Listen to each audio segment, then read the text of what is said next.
اپنی ان کوتاہیوں کی تلافی کیجیے. الحمدللہ کوئٹہ والوں کے لیے تو اللہ پاک کا بہت احسان ہے کہ موسم بھی طبیعتوں کے موافق ہے. مجھے تو خود جب پنکھا لگے تو ایسا ہوتا ہے کہ میں کوئی فریج میں بیٹھا ہوں. اتنا مجھ پر اس وقت پنکھے کی ہوا بھی ظاہر ہے کہ ابھی پنکھے کی ہوا کا بھی دور نہیں. الحمدللہ اس آسانی میں بھی اگر کوئی بزدل بنے، بے ہمت بنے، روزے نہ رکھے، صحت مند ہوں گے. ہمارے شاور کے ایک عالم دین ہے، اس نے کہا کہ میرے پاس ایک نوجوان ہے، اچھا نوجوان تھا، ہٹا کٹا تھا، کسی کوئی بیماری بھی نظر نہیں آ رہی تھی. یعنی کہ ان کا منصب اس سال رمضان کا فدیہ کتنا ہے؟ میں نے کہا اعلان ہو چکا تھا کہ اتنا صدقہ فطر ہوگا، اور جتنا اس سال صدقہ فطر ہوتا ہے وہ پورے سال پھر روزوں کا بھی نمازوں کا بھی فدیہ ہوتا ہے. ہر چیز مہنگی ہو گئی ہے، کسی چیز کو ہاتھ لگاؤ تو ہاتھ سے بات نہیں. کیا کیا جائے؟ فطرانے کا اعلان بھی مشکل ہو رہے. وہ کم از کم چیز گندم ہے، اور خصوصاً کے وقت میں سستی چیز جو کھجور کشمش یہ سستی تھی، اس لیے اس کے نصاب جو رکھ گیا ہے 3.5 سے 4 کلو کے درمیان دوسروں کے وقت. اور مہنگی اس زمانے میں جو مہنگی چیز تھی وہ گندم تھی. اب حالت یہ ہے کہ اب کشمش کھجور کلو کے حساب سے اس کے ریٹ کیا بن رہے ہیں؟ اچھے خاصے ریٹ ہو گئے. جو بھی تقریباً گندم سے 7 یا کچھ بڑھ کر اس کے ریٹ بھی چل رہے ہیں. لیکن چونکہ وہ 3.5 سے 4 کلو کے درمیان میں ہے، گندم 2.25 کلو، اس کا آٹا بنایا جائے تو 2 کلو بن جاتا ہے. تو ہر چیز مہنگائی ہو گئی، تو صدقہ فطر بھی کچھ بڑھ گیا ہے. اس سال کے اعلانات جو آ رہے فی الوقت 130 روپے کے آ رہے. یہ فطرانہ ہے اس سال، یہی روزے کا فدیہ ہے. آنے والے دور کی جو بوڑھا ضعیف ہوش و حواس میں جن کی نماز قضا ہو گئی، دنیا سے رخصت ہو گئی، تو ایک نماز کی فدیہ 130 روپے اس سال. اور جس کے 1 سال کی نماز قضا ہو گئی ہو اور وہ نہیں پڑھ سکا، دنیا سے رخصت ہوا بیماری کی وجہ سے، تو نمازوں کی تعداد 2195 نمازیں بنتی ہے پورے سال. اللہ نے آسانی کے موقع دیے، بھی نماز پڑھو، اتنے فدیے. اب اس کے حساب ضربے لگاؤ، 2190 کو آپ ضرب دیں 130 میں، کم از کم کتنی بن جاتی ہے؟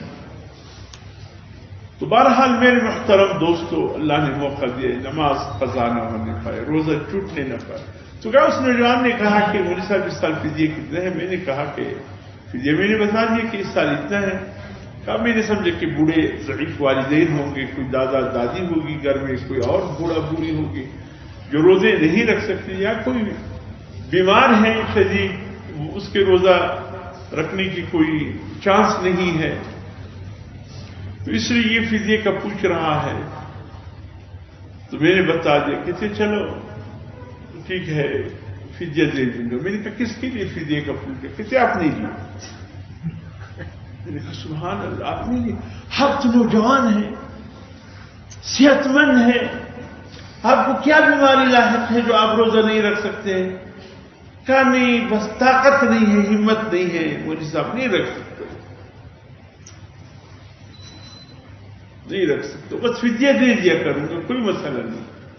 کہا میں نے اس کو کہا بیٹھ جاؤ، یہ مسئلہ آپ کے لیے نہیں ہے، یہ مسئلہ بوڑھوں کے لیے ہے یا سخت بیماروں کے لیے ہے. آپ تو صحت مند ہیں، آپ کے لیے روزہ رکھنا عین فرض ہے، آپ فدیہ نہیں لے سکتے. امام ابو یوسف رحمۃ اللہ علیہ ہارون الرشید کے زمانے میں قاضی القضات وزیر اعظم کے عہدے پر فائز تھے. ہارون الرشید نے ایک دن آ کر، وقت کے بادشاہ خلیفہ نے آ کر کہا یا امام ابو یوسف رحمۃ اللہ علیہ سے کہا وقعت فی رمضان، مجھ سے بھول ہو گئی رمضان کے مہینے میں دن کے اوقات میں بیوی کے قریب چلا گیا. اس کے لیے کوئی راستہ بتا دیجیے. امام ابو یوسف رحمۃ اللہ علیہ نے فرمایا ہارون الرشید آپ نے رمضان المبارک کے گزرنے کے بعد 2 مہینے لگاتار روزے رکھنے ہوں گے کہ اس کے علاوہ کوئی اور راستہ نہیں ہے.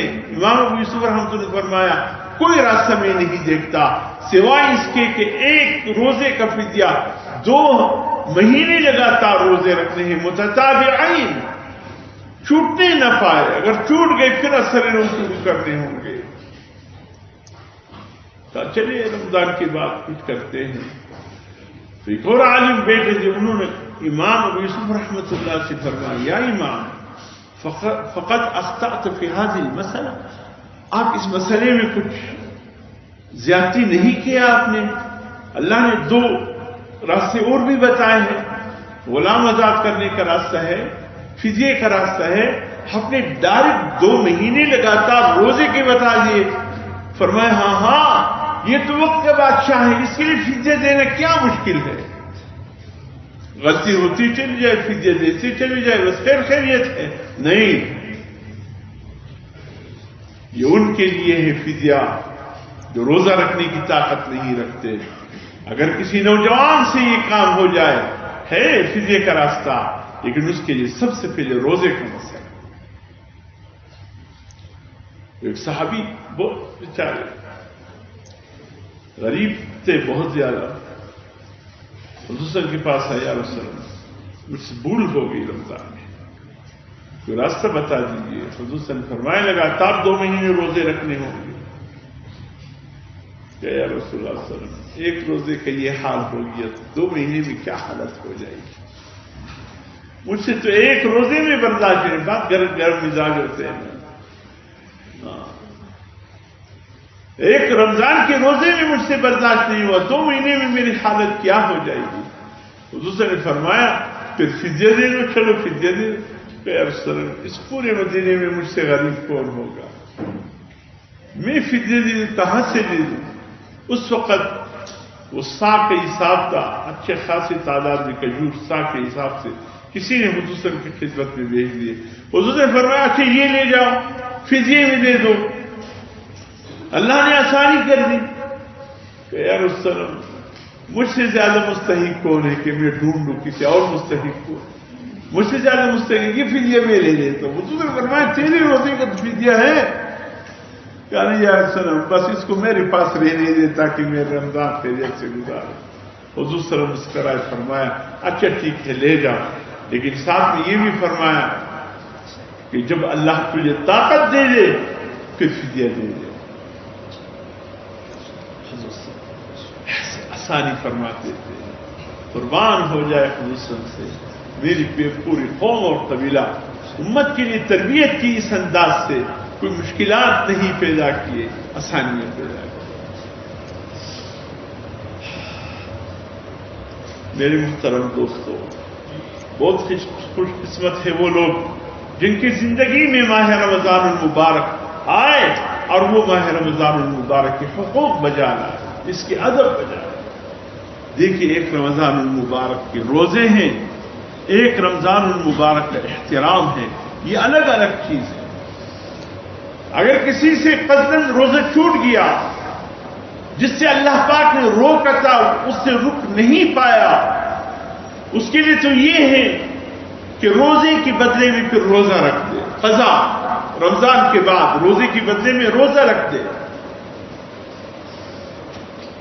لیکن یہ کفارہ کیا ہوا ہے؟ 2 مہینے لگاتار روزے بھی رکھے یا